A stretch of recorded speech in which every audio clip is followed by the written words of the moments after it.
Hello everyone, and welcome back to Arguing Semantics. Today we will be talking about the much-anticipated reboot, The Batman.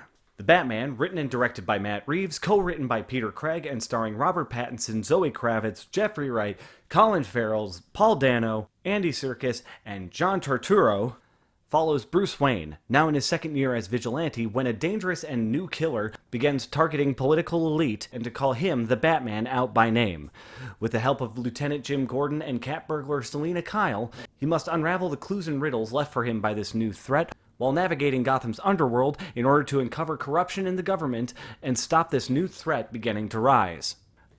Now, I will say up front that I did actually really like this movie. I think it is an interesting new direction for them to take, and I'm really excited to see where it will move going forward. The first thing to get out of the way is that this really is the grittiest gritty reboot to ever gritty reboot. They are using the Batman to tell a very grounded, straightforward crime tale within the Gotham universe. So there's not as much of the spy thriller aspects, there's not as much of the big threats. This is really a much more straightforward crime story, which is one of the things I liked about it. It told a very straightforward story in order to give Batman an interesting arc. This is a Batman that has seen enough that he's jaded about solving crime in the city, but hasn't totally found his way yet, just enough that he's kind of been accepted as a part of the city. The one thing, for better or for worse, is that this movie does expect you as a viewer to know aspects of the Batman story already. It doesn't beat you over the head with any of the details about his backstory or origins. It really just drops straight into it and runs from there, which I am curious how somebody who is less familiar with the Batman movies might feel about this movie because of it. It really does expect you to know the broad strokes of the Batman story outright. He's one of the most popular film characters, much less comic book characters, in existence. And like I said, since they drop you in the middle of the story, the opener actually does a very, very good job of making you understand how Batman fits into this world as it is. He is a threat. People fear him, people know he exists, and the movie does a good job in the opening segments of really letting you feel that. Really getting the feel for what this Gotham is. Overall, the cinematography is great. While it is a fairly dark and muted film overall, it does use a lot of very, very deep colors to offset the grays. So you get these like really deep yellows and really deep reds at night to offset the gray during the day. And then those deep colors also are great for creating these really, really ominous shadows that Batman hides in.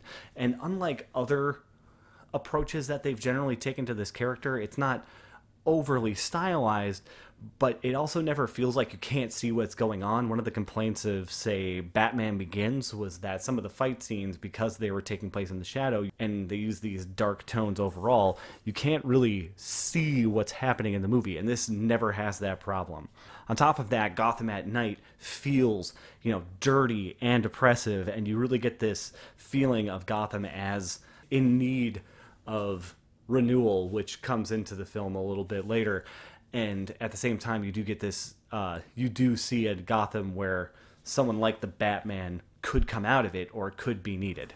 The only thing is, rarely do you get this grand scale of Gotham as this big city where a lot of stuff is happening. There aren't quite enough establishing shots to really give that feel. However, that's mostly because they're really trying to tell a ground level story. While it affects Gotham on the whole, the events that are happening are really, really focused.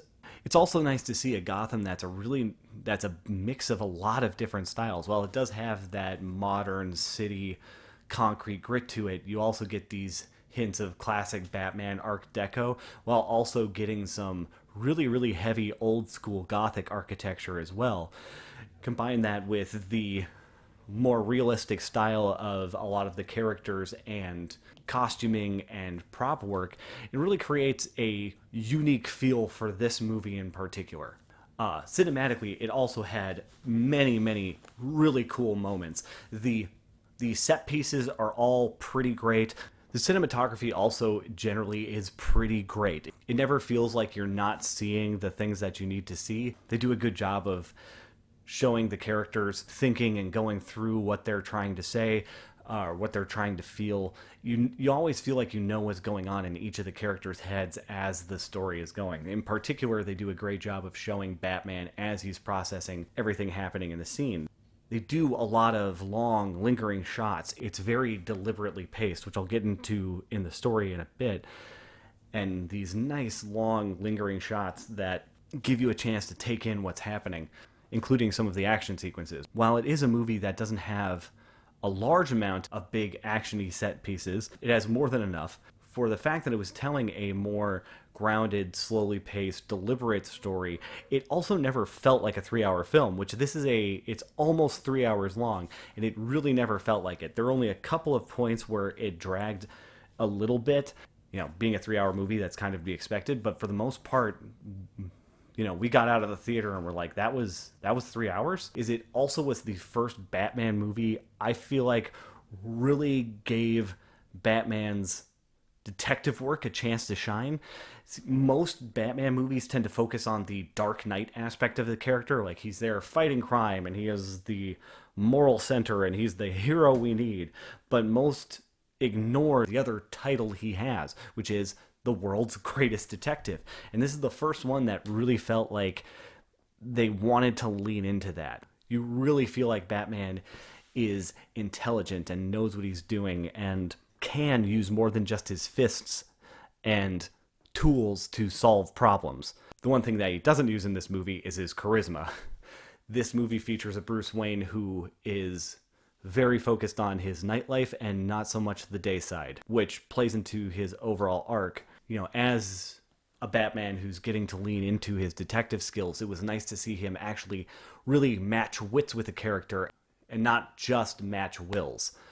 And even though I did like the more straightforward story, and I didn't like a lot the mystery that he was trying to solve, the more heavy combat style that they went with also felt really good. I would have to say it's probably my favorite of the Batman fighting style so far. I think that Batman v Superman had some better fight scenes, but I did like the heavy, straightforward style that they went with this, as opposed to some of the other films in the past.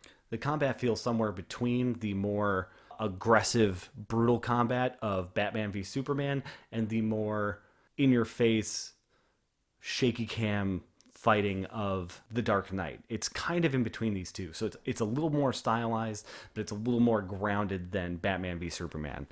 Overall, I really enjoyed the story they were telling. Without getting into heavy spoilers, those will come later.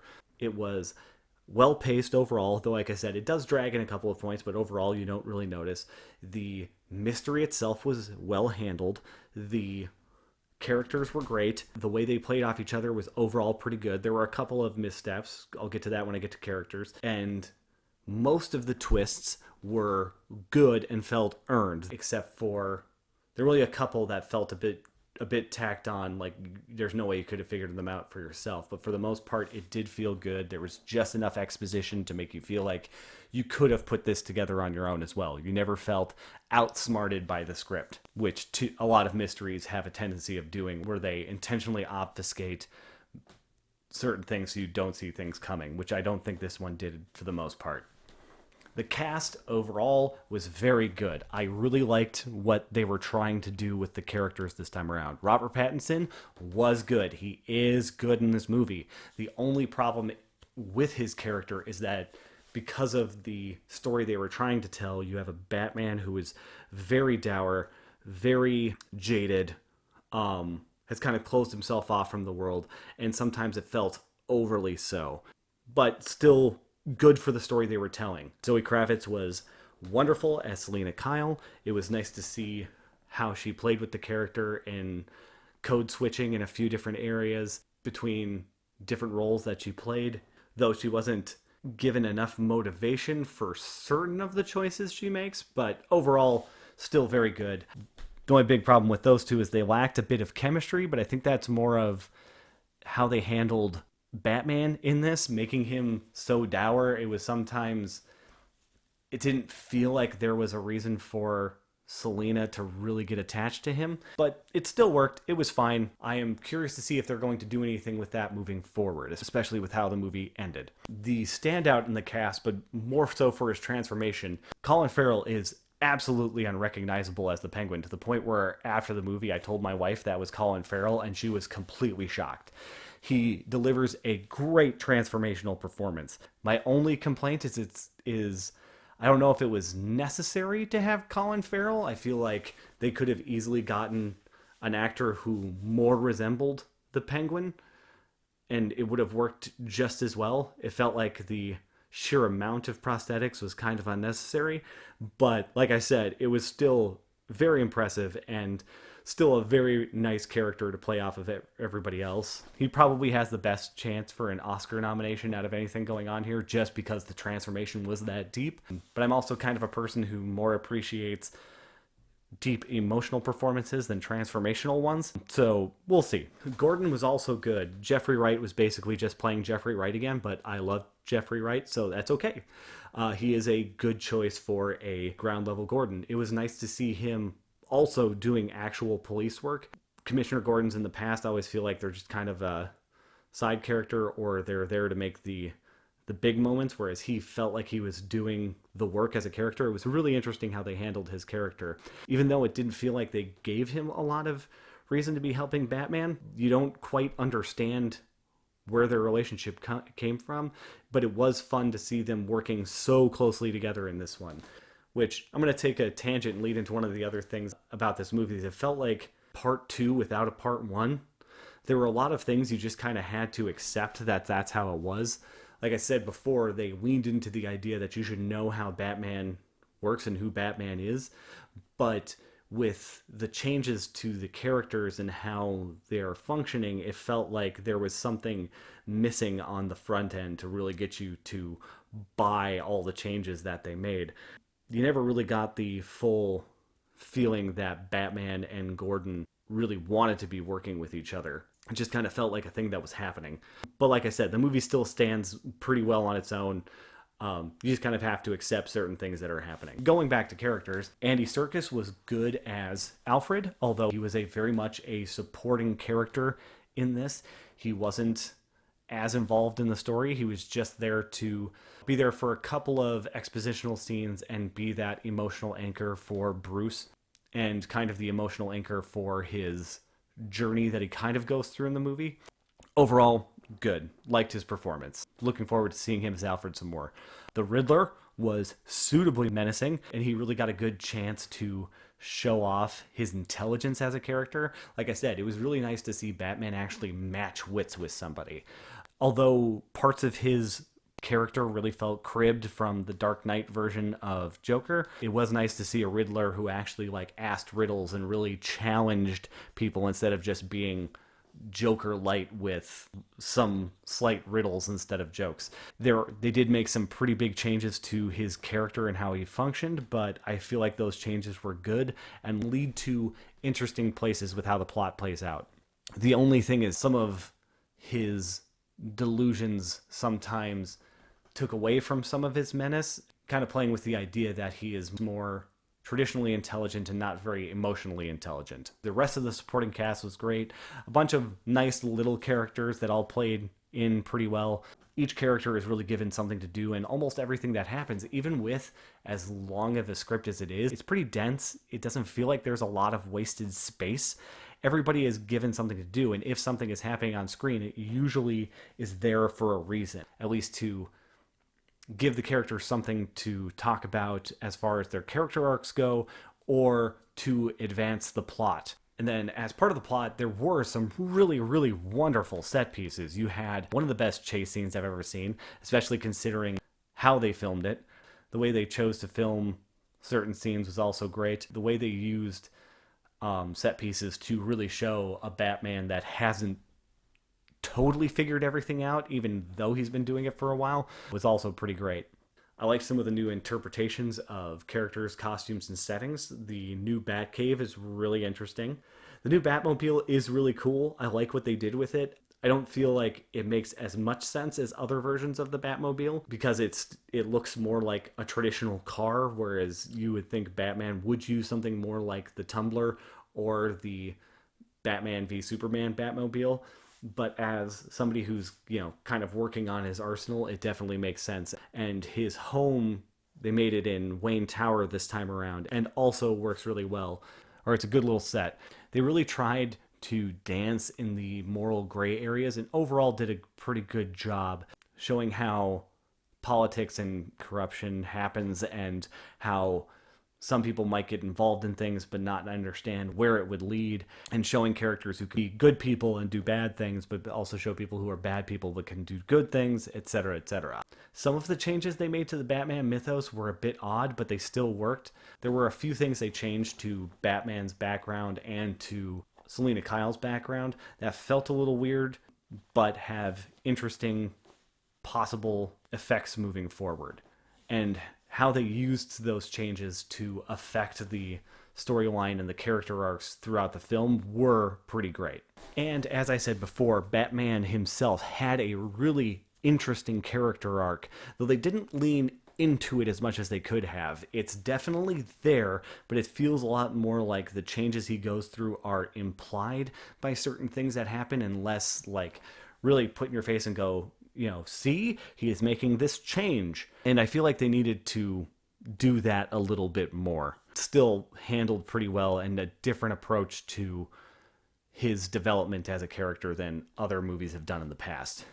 But that being said, now I'd like to get into spoilers. So head over to whatever time period comes up here if you don't want anything spoiled for you. I really enjoyed the idea that Batman in this movie was very much like, from the beginning, Batman is important, Bruce Wayne is not. It's more important for me to be on the ground stopping crime. And throughout the movie, they do an interesting job of showing Batman through a series of different things that Bruce Wayne could be just as important to the city as Batman.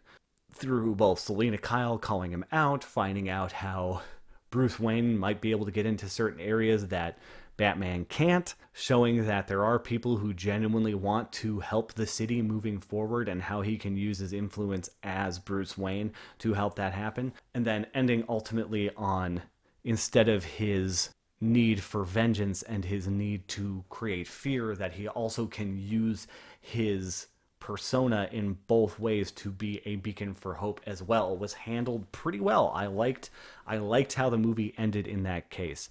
There were also a bunch of really, really good surprises. Specifically, Falcone's death came out of nowhere. Really wasn't expecting that, although it felt like the story kind of felt like it should have ended there. The last bit that comes after that kind of felt tacked on. Bruce being a target and hitting Alfred instead was genuinely surprising. Did not see that coming. And an hour ago misdirect, where they did a great job of playing with that idea that you think things are happening at the same time, and it turns out that it was actually an hour ago, and while he's trying to get in touch with Alfred to stop whatever's happening, it's already happened, and him having to deal with that was so well done. The Riddler reveal in every case was great, both his masked version and his unmasked version. Just they handled the Riddler in a very different way, but a very cool one, and I really enjoyed what they did with him. The reveals for Selena Kyle were really good. Both her reveal as the Catwoman was good, and her reveal that she is the daughter of Carmine Falcone was also really great. Why she's working where she's working, despite having a totally different skill set, really handled well. Totally earned that one. As I said before, the final reveal from the Riddler, which came after a conversation between him and Batman that was a little bit awkward, mostly because they had the misdirect of him talking about Bruce Wayne like he knows Batman is Bruce Wayne, and then revealing that he doesn't actually know Batman is Bruce Wayne, but the way he's talking about it didn't make sense. So it just kind of felt weird and a little off. And then the reveal that there was still more to happen, which I was kind of expecting. The movie felt like it should have ended after the Carmine death, and then when it kept going, it's like, okay, there's something else happening. And the reveal of the followers of the Riddler actually having their own terrorist attack was good. It just felt weird because unlike everything else, you could follow the breadcrumbs to that conclusion. There were breadcrumbs there for that final reveal, but you couldn't really see them. You have to go back and go, oh, I see how they got to that point, but it still felt kind of out of left field. There really only was one major clue, and most people wouldn't have been able to get it, but the reveal of what it was still was handled well, with the tool that he is using for his murders being the clue. Turning the Riddler into an anti-corruption fighter and seeing how they tied it in with modern day contexts.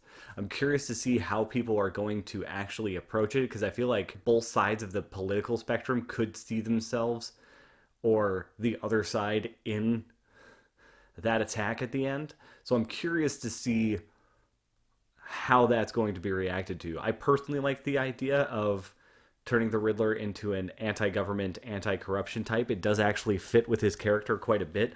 So I think that part of the social commentary worked well. The movie got a little bit heavy-handed with it, especially because Gotham in particular is so over the top in how corrupt it is. So you do get little moments like Selena Kyle calling Batman out and calling out the white privileged assholes at the top and stuff like that, that I felt like was a little bit on the nose, but still worked to getting Batman to that end point of where he needed to be. And then also seeing what just vengeance and rage can be without having the proper direction to it was an interesting message. I'm curious to see how people are going to react to it though, but I do like how they handled that attack at the end with the kind of, I mean, for my interpretation, militia types going after the government at the end. I mean, they were talking about army surplus and stuff like that, so it would make more sense for it to be that, but really, really interesting handling of events. I like how they tied the Riddler into that type of a movement. And then seeing the commentary on the rich and the powerful not actually stepping up and doing the things that they said they were doing, and this big charitable foundation that's created by Thomas Wayne that is now basically the source of all corruption in the city was an interesting wrinkle. Also, off of that, the reveal that Thomas Wayne, even if it was inadvertent, had somebody killed was a huge twist and a very, very interesting change to the formula. And seeing Batman have to now deal with the disconnect between who he thought his father was and who his father actually was could be an interesting thing moving forward as he's trying to carve his own path now after that. There are only two other things. One is there was one too many points where somebody should have just fired their gun. It took them too long to just go bang. Stuff would have ended if they had just done that. It just felt weird. It didn't totally work. And then the other thing is the reveal at the end of the Joker. They don't say it's the Joker. They heavily imply it's the Joker. But the way they did it, it took me completely out of it. Partially because it's like, oh, we've done this so many times. Why are we doing this again? And the way they did it, it's like, I've seen it. It's every superhero movie has done this reveal for where they could go next. It's like Batman v Superman did it. Shazam did it. The Dark Knight kind of did it. Spider-Man Homecoming kind of did it. It was unnecessary. And not only that, but Batman movies really need to get over the Joker. We have had the Joker in every iteration, and at this point, it doesn't feel like there is anything new or interesting we can bring to this character. I'm kind of over getting new Jokers. I like the idea of what they were doing with him stylistically, especially if you know the comics that he's clearly inspired by, but it just felt unnecessary and out of nowhere. I really didn't like it. I want people to stop acting like the Joker is some big reveal now. It's like, we know he's coming. It's just kind of old hat at this point. But anyway, that being said, big spoilers over. There are only a couple more things to say. The after credits was neat. There is a little bit of an after credits thing. It's not what you expect it to be. You don't need to stay in theaters for it. You can always look it up later. But it is cool what it led to, and I feel like there's going to be more to that later once the movie has a full release. I genuinely really, really liked this movie. I only have a few minor complaints. It feels like a part 2 without a part 1. It dragged in a few places. Some characters make choices that don't really make sense, and some of the reveals felt tacked on and kind of like a little bit of a leap, but those were all pretty small, minor things overall. I'm curious to see what people are going to say about the social commentaries of the movie, though. Speaking of the Riddler's ending, I also anticipate there are going to be a lot of people who are complaining about how dark and how dour this movie is. And there is a narrative where people expect at any time superhero movies to be a certain thing. Early 2000s, we didn't like superhero movies that were too fun or too joyful, too over the top. We wanted them to be grounded. You know, we wanted our Iron Mans, our The Dark Knight, those types of movies. And then Marvel kind of shifts its tone and everything is more fun and a little bit more quippy. And suddenly everyone's like, well, that's what superhero movies should be. And then you get the DC movies that are much more dark. And people are like, well, why aren't these funny? And so then they pivoted and tried to be more funny. And it was like, no, no, no. Dark and gritty is fine. Fun and bubbly is also fine. We can have both of those things. And I am kind of getting tired of everybody saying what superhero movies should be instead of just enjoying them for what they are. Batman v Superman wasn't bad because it was too dark. Batman v Superman was bad because there was bad friggin' writing in it. It was a bloated mess. And then so they tried to pivot with Justice League and make something that was slimmer, more streamlined, and more quippy and fun. And then that didn't work at all. Mostly because it was a combination of two director's visions. I feel like both of these types of movies have a place, and so I am really excited to see a Batman movie that is grounded and dark and gritty. Especially because he's one of the few superheroes who can really dabble in that area and not risk it feeling weird. So really enjoyed this. I really can't wait to see this moving forward. I wouldn't mind seeing more superhero movies in this style. Like, I'm looking forward to Moon Knight. I feel like that's also going to be something in that direction as well. I just like seeing superhero movies that are across a wide spectrum. The Batman was good. It totally works. You should totally go see it. You just kind of have to lean into it a little bit, and definitely recommend it. That being said, I'm James, and I've been arguing semantics. Like and subscribe.